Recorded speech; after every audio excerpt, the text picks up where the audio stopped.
So far, I think there's only been one so far in any of these episodes, and it's like, I kind of want to keep it. I don't know. It's like, I I don't know. like Let's it. check. You see, you got excited. I did. Maybe I'll just bleep it out.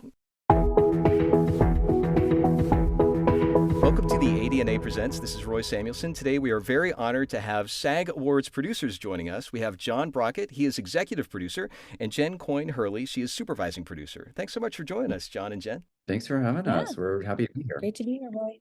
Jen, if I could start with you, what you love about audio description, and then let's hear what Jon says. I have to say, like 3 years ago or 4 years ago now, I didn't know much about audio description. I was already a closed caption avid user, um, but hadn't quite fully understood what audio description was or what it adds. And as I've become more educated on it, and definitely now that's a big part of what I do for your consideration materials for the SAG Awards, I love that it just adds another layer to make everything more accessible for our members to view while they're reviewing performances. I also find just using it myself from time to time, it's fascinating to hear how the on-screen action is described between the dialogue. It's like another layer. What they actually say in between the dialogue is sometimes fascinating and adds a lot more color than even what I'm seeing on screen. Oh, I can't wait to follow up a question. But Jon, please, your comments on what you love. I mean, Jen pretty much stole all of my answers, so thanks for that. I'll be very simple. I think the best thing about it is, and what I love about it the most is that, frankly, it just makes our content accessible. And that goes through not only the FYC materials, but also the show itself. It's inclusive. It gives our show, because we do live audio description for the SAG Awards and have for the past couple of years, it gives our show a wider audience and an opportunity for them to enjoy and grasp the content on screen in a way that obviously they wouldn't be able to. So I think that's my favorite part. And I think, just kind of going back to what Jen said, we have really learned a great deal about the process and what it means to the community and what we can do for the community in order to make the show and our FYC screeners more accessible to them. And that, I think, means a great deal to me. I know it means a great deal to Jen and to the rest of the union and the organization and the membership at large. I love these answers. One of the things that seems to come up a lot in both of your answers is talking about FYC and the show itself. That this is a show that has audio description for the show, the live show coming up, as well as the FYC in reviewing performances. Could we elaborate a little bit more specifically about your involvement in getting that going? Sure. In terms of the show, which is what I think I'll focus on, Jen can sort of dive deep into the FYC of it all. But one of the things that we feel very strongly about is accessibility for the show, whether it be closed captioning or audio description or whatever. So we've been working really closely first with our prior network, TNT and TBS, and then now Netflix, on how to make the show more accessible from that standpoint. And so we're working really closely with them, where normally I think we would just kind of let the network run with it. We're super involved. I think from a union standpoint, that's very important for us. And they're very open to it. And, Netflix, they're a leader. They've done a lot to add in audio description to their existing catalog, but the difference between live and their existing catalog and how different that is, it's a completely different beast. There's a lot of things to coordinate logistically to make that happen. For instance, we were just at a big walkthrough yesterday at the venue. We need to find a room for the audio describers. It needs to be away from the action of the stage and the showroom, so it's quiet, and making sure that they have all the materials in advance that we can give them. For instance, we can provide them with the packages so they can prepare any script materials we can give them in advance, things like that to help them out. Obviously, it's live, so there are going to be some things that we don't know in advance. For instance, some of the description would be what the actors are wearing when they come out on stage, what may happen just on the fly that we're not prepared for in terms of script. given that, we do try to prep as much as possible in advance. That piece for the live show, I think, is really integral in making sure that it comes off as a success. Jen, talking about the FYC specifically for the reviewing the performances, could you address how that's been working? Sure. I think it was about 3 years ago. We met with SAG-AFTRA's Performers with Disabilities Committee about audio description specifically, and they were incredibly generous with their time to not only talk us through and educate us on more on what audio description was, the real need there, the process of how it's accessed, within each platform. So I think both John and I, need to give a big shout out to the committee for not only getting this started, but for nudging not only us along, but also encouraging us, because it has been a little bit of an uphill battle in some cases getting the studios and networks on board. But I'm happy to say that now we require audio description on all digital screeners for final voting.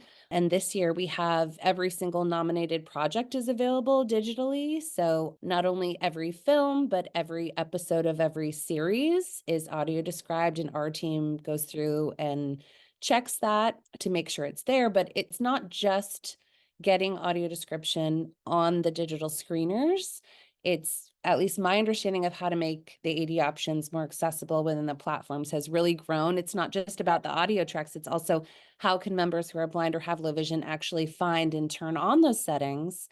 How do screen readers find these settings? And how easy it is to navigate that. CC is a little more baked in now. There's a little CC icon, but we're quickly moving towards, having the same coverage for AD, thankfully. We've gathered feedback each season and taken it back to the FYC platforms to continue improving, which is our goal.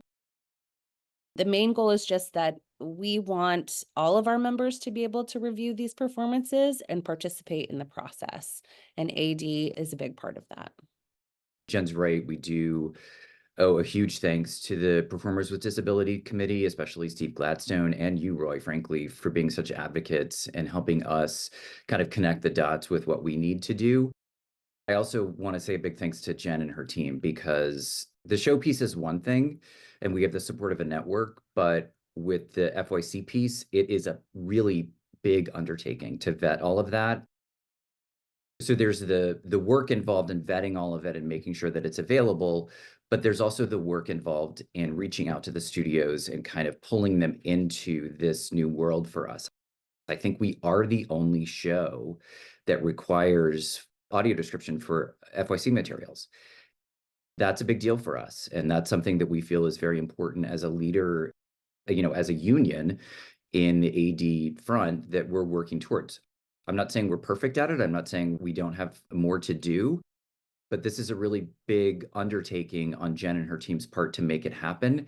And I think they're enthusiastic about it. It's never been something that we've been like, oh God, we have to do this. This is something that's really important to us because it's important to the community and it's important to the union. So I just want to say that it's no small feat to make it happen. And Jen and her team have excelled at not only the logistics piece, but also getting the studios and networks on board for it. Thanks for that. And watching how SAG Awards has modeled this kind of leadership, I love how you said about your approach and that you were open to this and were so receptive. I remember during those meetings how the Performers with Disabilities Committee and you and your teams were able to come together and find the way forward, that this is uncharted. This is all new. And so obviously we can go so far as what we understand until we learn more. One of the things that is so fascinating is the requirement that these networks were able to, specifically for the FYC reviewing the performances, the digital screeners were able to add AD. And one of the things that's resulted from that outside of the SAG Awards is that some of these companies have now been introduced to AD and are now opting into it on their own because of this introduction. So the modeling is above and beyond simply the award shows, but literally a culture shift. One of the things that I'd love to ask you related to that is the preparation involved in this. I remember specifically that there was a moment where I had asked, we're so excited to have AD for these screeners. Can we publicize this? Can we advertise? Can we let our audiences know, hey, for screeners, we're going to have AD?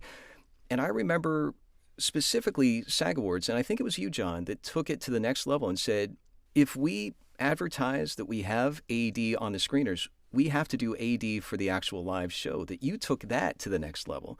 So it's wonderful to see how this collaboration is happening. Is there anything else that you'd like to cover as far as your understanding of AD evolving and growing, or maybe some things that you've been steadfast and secure in? Jen, could we start with you? What's evolved in my understanding is the functionality of it, that once you have it somewhere, you really have to make finding that option and turning it on accessible, which is huge and something that, again, Steve Gladstone and you have really kind of helped push. The platforms the studios either host themselves or farm out to a different vendor. Steve sometimes calls me Tenacious Jen. It frankly helps them truly understand that, if you're blind, finding a button to toggle on is no easy task. Unless, the options are working with your screen reader software, that's not something, it has to be intuitive and it has to be really clear. And I'm a process person, so maybe I get off on that part, but it's nice to see that also moving forward. And again, like Jon said, we are not perfect. We're continually pushing the platforms to do better and make things easier and more clear. That's kind of my answer on that. Jon, any changes, similarities that we haven't covered yet that you'd like to share? I may flip this around a little bit just in terms of kind of piggybacking on what Jen said, which is one of the big challenges that we have right now is that we rely solely on the studios and networks to provide their own platforms, which means we have multiple platforms to view FYC content.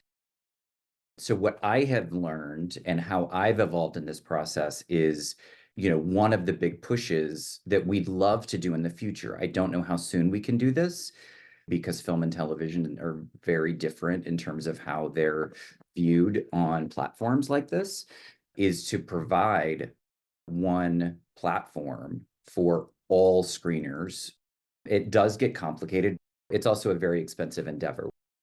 Based on the kind of universal language of audio description in terms of how to find it, that would be an ultimate goal of ours, not only for the simplicity of the general membership across the board being able to access the content, but specifically audio description, because then we can make it, because right now it's in different ways and different forms on each different platform. So the more unified we can make this, the better, I think, for all communities, including the blind and low vision community, because then we can have a more simplified process in terms of accessing the audio description. Is there anything that you would like people to know about what you do that maybe isn't completely obvious, something that we haven't covered yet in this conversation? I mean, one of the questions that I always get, because, and Jen too, I'm sure, is that, we do a show for one night a year. And one of the big questions that I always get is like, do you have a full-time job doing that? Like, what? And I don't think people fully understand the work that goes into a show like this year round and the kind of depth of it and making it successful. We wrap a show at the end of February. There's some close up there, and then we immediately almost go into picking the nominating committees and the work that's involved in that. And then, we have a couple of different for your consideration windows for spring, summer, or it's actually summer, fall, and then winter, right, Jen? I should really let Jen be talking about this because she's the expert at it. But I just kind of want to broadly say that the work kind of never stops because of not only our pre-nom voting period, but then our final voting period, and then we go into production. The final voting period, especially in production, kind of happens simultaneously. So there's really no downtime for us. I feel continually like having to justify my job to some people because they're like, hey, it's just one night. I mean, I would definitely echo what Jon says. That is a question that comes up a lot of, oh, why do you work so hard all the time on this? This is my 16th show and been here a long time, and I've always wanted to improve. not only the show that appears on television, but all of our processes, the nominating committee process, voting processes. John's right. There is a lot of work to be done in the off season, I think, because both of us and our entire team are always focused on improving the show in whatever way we can, or improving the processes. And we take a lot of member feedback, just internally, like what we can do better for next year. We always have a running note stock of notes for the next one, and we go back and look at that. Oh, right. Because the seasonality of the job, you do kind of forget. Like, I'll get back to the next point of next year and say, oh, wait, what were we wanting to do differently this time? So we really do try to improve constantly. Yes, it's just one night, but the process is year long. That's for sure. Yeah, it's true. And I think one of the things that I'm always really proud of the team is how invested everyone is in this, because I want to make sure that this comes off very sincerely in terms of the work that we do on the show, because I feel very strongly about putting on the best show possible. And I'm very, very, very lucky to work with people who feel exactly the same way. And I'm really gratified by that and grateful to go to work every day, because they are so invested. And this, includes Jen and her team and our PR team and everybody else involved in the show. And that's something that I should also say about our new production partner, which is Silent House. We're working with this year, and they're extremely not only experienced in live production, but also really invested in the show and making it a success for not only kind of us, but also it's important for our Netflix deal as well. Jen, I'd love to ask you if there's anything else you'd like to share with our audience that we haven't covered yet. FYC is open right now, and final voting closes on Friday, February 23rd, the day before the show. Actually, this year, this is something I would like to tout. This year, we asked the studios and networks to extend the amount of time that they make the digital screeners available. In the past, they've always kind of cut off as soon as voting is over, but this year we asked them to extend it by a couple weeks. So members will get 2 extra weeks until the Oscars are over to view things, because often maybe some people are busy, they haven't had time, then they watch the SAG Awards and are like, oh, I want to watch all of these, but they've already expired. So this year they'll have a little extra time to go back and view those performances. I may just talk about, I think, a couple of things. One, just to kind of reiterate the sense that we know that we're not all the way there yet. Like we still have a ways to go, and that we're always finding more and innovative ways to make the show accessible. We love working with the PWD committee on that, because they're so helpful with giving us insight to that. And then I think the other thing would be that, one of the, I won't say surprising, but validating things that we saw from last year's YouTube stream. So last year we were sort of in a gap year between with our Netflix deal. So we streamed on the Netflix YouTube channel. We had a separate stream for audio description. It was very gratifying and validating to see the number of views for that stream. I think it was somewhere in the neighborhood of 200,000 plus views. Of course, we don't know exactly what that means in terms of length of views or whatever, but it was something that really stood out to us in terms of need, and really stood out to us in terms of who our audience is and the reach that we can make to the community. So that was really important to us, and something we were thrilled to share with the union and the organization, and how that impacts that community, and how important it is for us to make the steps that we've made for the show. Excellent. I was on mute saying, yeah. One of the things I'd love to ask specifically is how we can follow SAG Awards. Obviously, we understand the show is on February 24th. It's at 8 Eastern, 5 p.m., streaming live on Netflix. And it's the 30th annual, I Yeah, believe? it's our 30th annual, yeah. We're really excited about the 30th and kind of what we can bring to not only the streaming viewers at Netflix, but also the show is global this year. So it will be in dozens and dozens and dozens of countries, and we're really excited about that. Any other details that we could share following SAG Awards, either on social media, websites, etc.? Yeah, you can follow us at SAG Awards on Facebook and Instagram and Twitter, or X, whatever we're calling it now, TikTok, and also Threads. So we're kind of all over the place. It's the best place to get the most information about the show. You can also visit our website at sagawards.org. Just want to have everybody tune in. Very excellent. Thanks so much for joining us, Jon. Thanks for joining us, Jen. Thanks for having us. This was great, Yeah, Roy. thanks so much, Roy.